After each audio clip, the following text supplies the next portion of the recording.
Hello students, welcome to Magnet Brains Hindi medium. पाठों की श्रृंखला में हम आ गए हैं पाठ 19, मैं कवि कैसे बना पाठ तक। पाठ का सार हम पढ़ चुके हैं, प्रश्नोत्तर कर चुके हैं, भाषा अध्ययन बहुत अच्छे से देख लिया। तो यकीनन अब बारी है एमसीक्यूज यानी कि बहुविकल्पीय प्रश्न, जिन्हें हम कहते हैं मल्टीपल चॉइस क्वेश्चंस की। ठीक है, गोपाल प्रसाद व्यास जी द्वारा लिखित इस पाठ को हम देखते हैं। ये पाठ आत्मकथा शैली में लिखा गया है। आत्मकथा यानी स्वयं की कहानी। गोपाल प्रसाद व्यास जी ने अपनी खुद की भाषा में स्वयं क्या बताया है कि वे कवि कैसे बने, क्या क्या स्टेप्स थी, क्या क्या मुश्किलें आई, क्या क्या कठिनाइयां आई, कौन उसमें सहायक बने, किसने उसमें सहायता की। इन सारी चीज़ों को बढ़िया से कहानी के रूप में पिरोया गया है, जो लिखा है गोपाल प्रसाद व्यास जी ने। चलिए शुरू करते हैं इस पाठ के एमसीक्यूज, जिसमें पहला प्रश्न है, प्रस्तुत पाठ किस विधा में लिखा गया है। जी हाँ, अभी बातों बातों में मैंने आपसे जिक्र किया कि इस पाठ की विधा क्या है, तो आप यहाँ पर इसको बहुत आसानी से पहचान जाएंगे।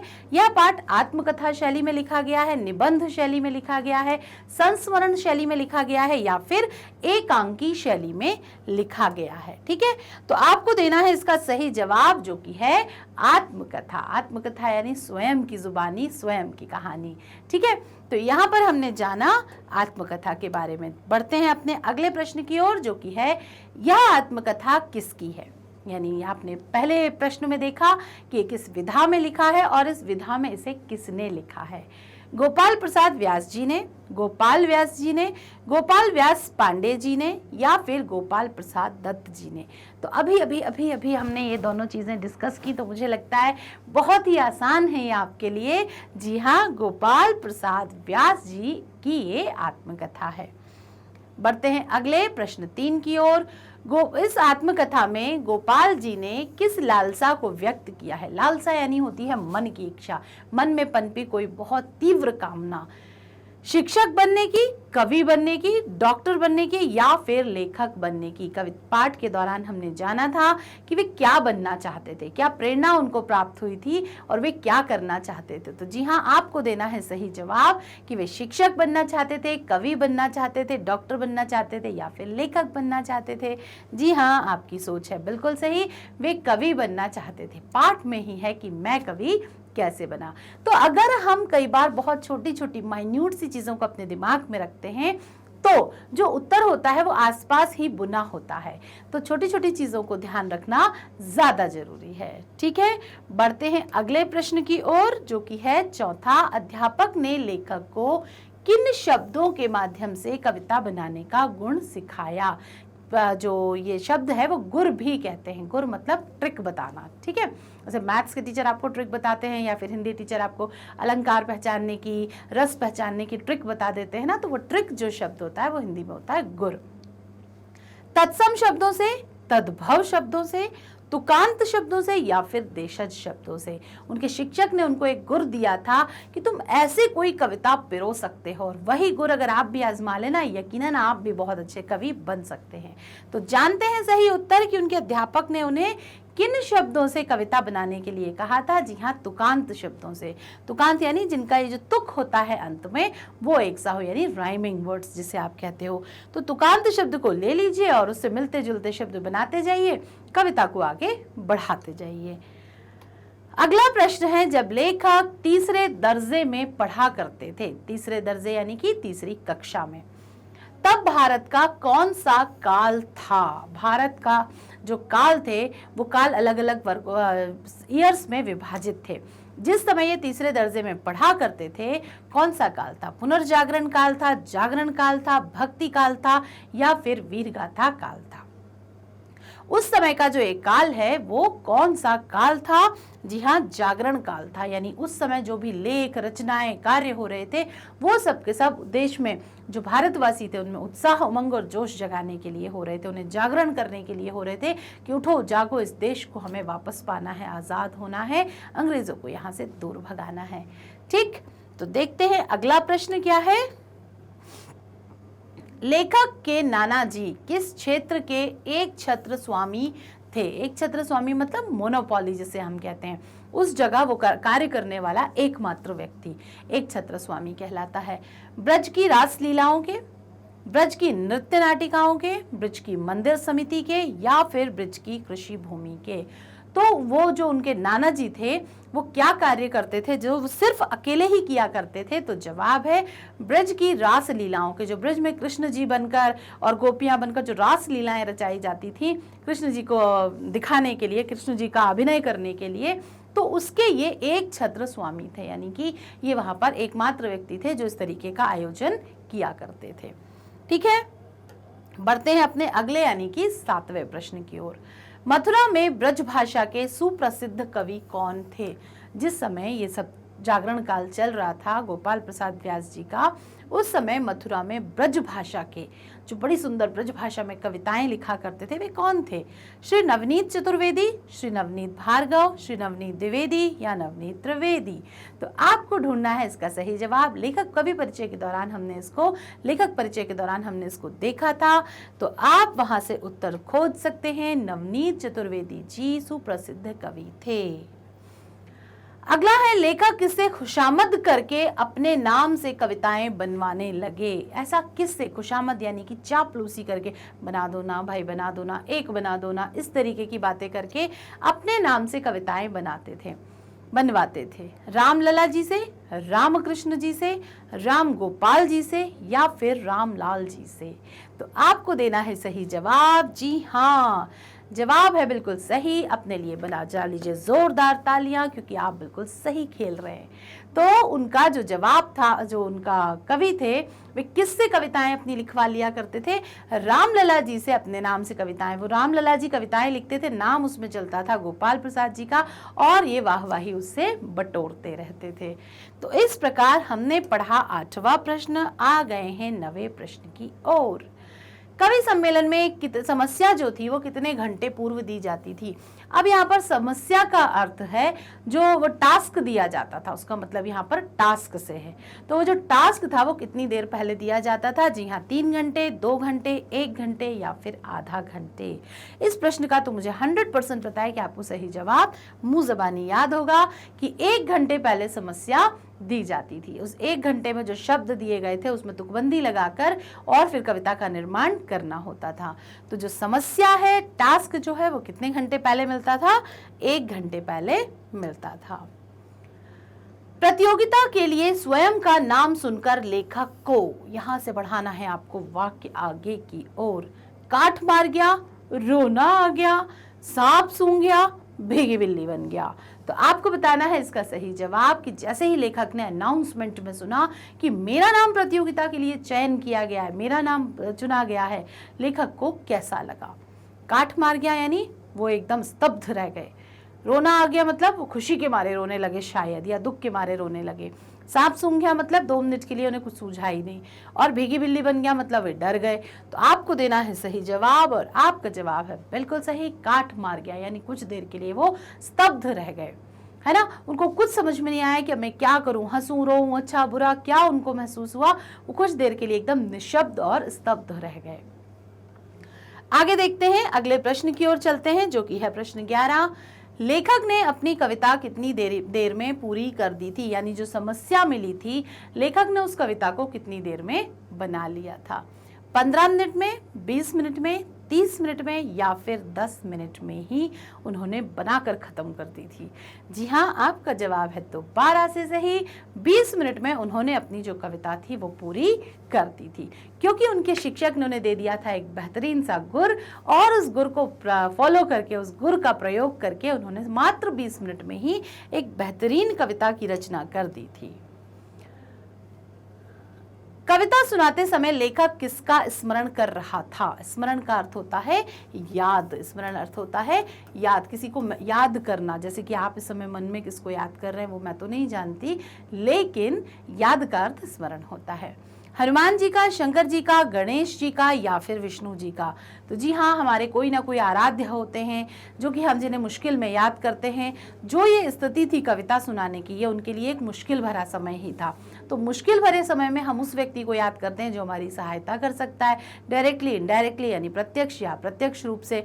तो इस समय उनको ऐसा लग रहा था कि मेरी समस्या का जो समाधान है वो कौन कर सकते हैं? मेरे हनुमान जी कर सकते हैं। चौराहे वाले, जो शमशान घाट के चौराहे वाले हनुमान जी वहाँ पर एक पंक्ति आई है, वहां वाले हनुमान जी को वो याद कर रहा था कि हे हनुमान जी मेरी मदद करो, इस कविता को बनवा दो। इस तरीके से वो हनुमान जी को याद कर रहे थे। अगला प्रश्न है, कविता सुनकर हेडमास्टर जी ने क्या किया? जब उन्होंने मंच पर उपस्थित होकर एक बढ़िया सी कविता जो उन्होंने बनाई थी उसका वाचन किया, उसका गायन किया, तो उनके हेडमास्टर जी ने क्या किया?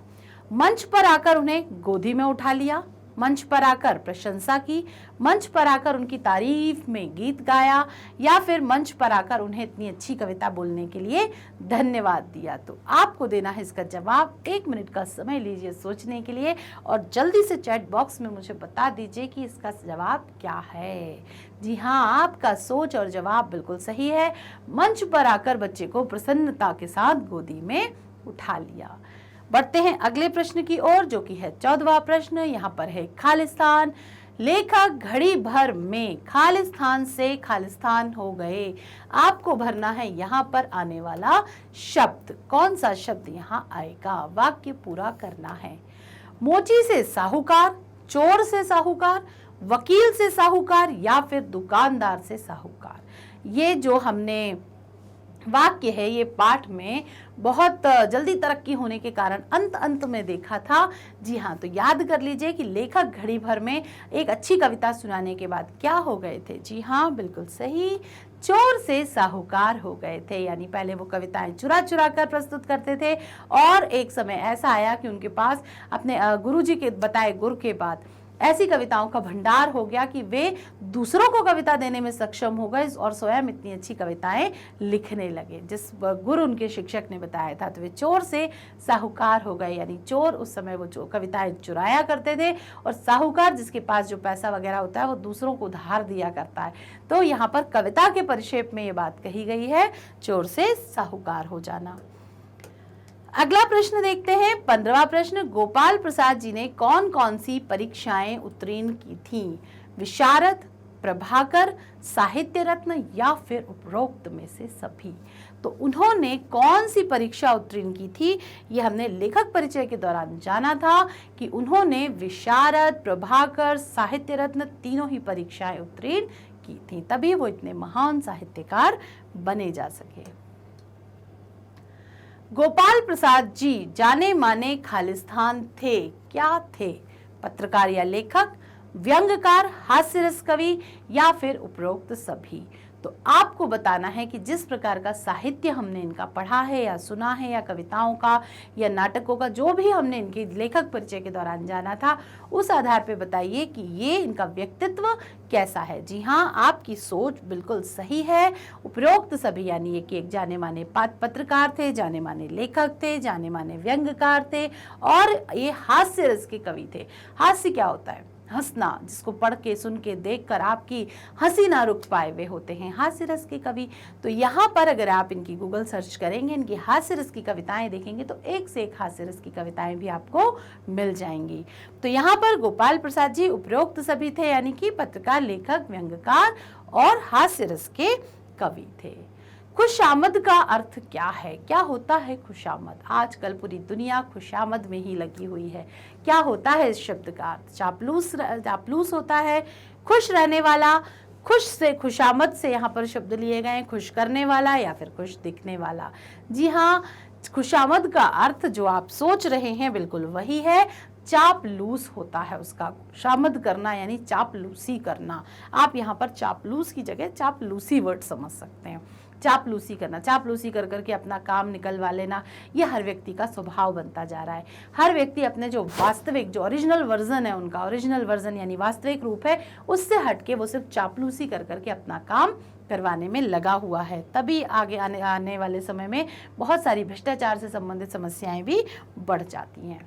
नुमाइश का अर्थ है, ये एक उर्दू शब्द है, यहाँ पर आपको इसका अर्थ बताना है हिंदी में। दिखावा होता है, मेला होता है, प्रदर्शनी होती है या फिर संग्रहालय होता है।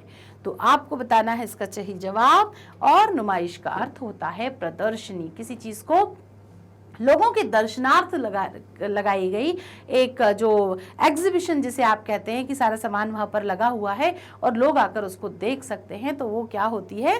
प्रदर्शनी होती है। ठीक है, बढ़ते हैं अगले प्रश्न की ओर। चोर से साहूकार होना मुहावरे का क्या अर्थ है?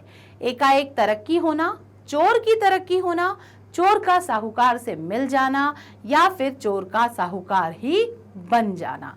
तो आपको देना है इसका सही जवाब, इनमें से कोई एक है वो जवाब खोज डालिए। तो चोर का साहूकार होना यानी, जी हाँ, क्लैप फॉर योरसेल्फ, बहुत बढ़िया जवाब दिया आपने। एकाएक तरक्की होना, अचानक अचानक से तरक्की हो जाना, रात में कुछ और सुबह तक कुछ, तो वहां पर क्या कहेंगे? एकाएक तरक्की होना। बढ़ते हैं अपने अगले प्रश्न की ओर, जो कि है आत्मकथा का अर्थ है स्वयं की कथा, आत्मा की कथा, आत्मा की कथा, या फिर स्वयं की विशेषता, या फिर खुद की किताब को आत्मकथा कहा जाएगा। जी हाँ, बिल्कुल सही है आपकी सोच। आत्मा की कथा तो हो नहीं सकती, क्योंकि फिर वो भूत प्रेतों की कथा बन जाएगी, और स्वयं की विशेषता बताते रहेंगे तो फिर वो सिर्फ प्रशंसा की पुस्तक बन जाएगी। स्वयं की किताब, तो हमने जो किताब लिखी है वो किताब आत्मकथा कहलाएगी, जो कि गलत है। तो यहाँ पर बचा एक ही विकल्प, जी हाँ, और वही है हमारा सही जवाब। स्वयं की कथा जो होती है वो आत्मकथा होती है। मैं अगर अपनी पूरी जीवन, बचपन से लेके अभी तक की पूरी कहानी कहीं लिख डालूं तो वो मेरी आत्मकथा होगी। तो इस प्रकार हमने इस पाठ में इतनी सारी चीजें पढ़ी, इतने सारे विकल्प देखे, और सारे के सारे जो विकल्प थे उससे पाठ हमने पूरा दोहरा लिया।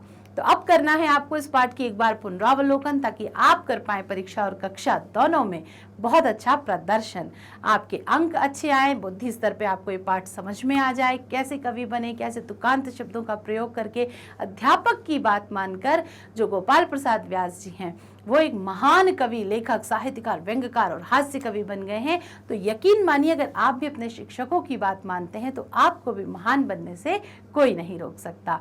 मैग्नेट ब्रेन्स इसी दिशा में प्रयासरत है कि वो कैसे अपने भारत के बच्चों को एक सही दिशा देकर और प्रगति के, सफलता के ऊंचे आयामों तक लेकर जाए। तो देखते रहिए मैग्नेट ब्रेन्स का हर एक वीडियो, जो कि आपकी कक्षा, आपके विषय से संबंधित है, और सबसे खास बात और सीक्रेट की पूरी तरह निःशुल्क है।